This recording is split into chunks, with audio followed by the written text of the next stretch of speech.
form of cooking in our house. Good. Oh, we love it. And she loves it. She's happy with it. 30 years, we're okay. That's the one. We've managed to come to terms.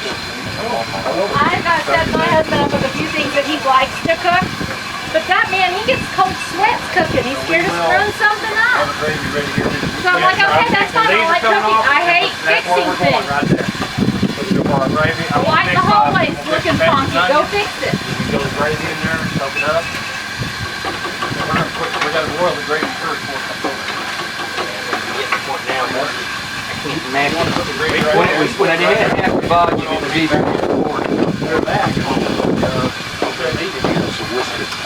Yeah, that's what I did have.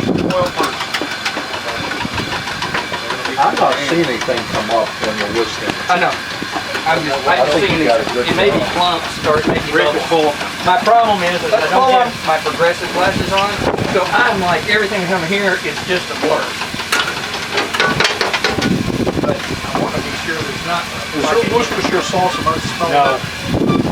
Yeah, it might be the elements of it in the Smelling. It's in a charge. That's what it is. Or, I mean, yeah.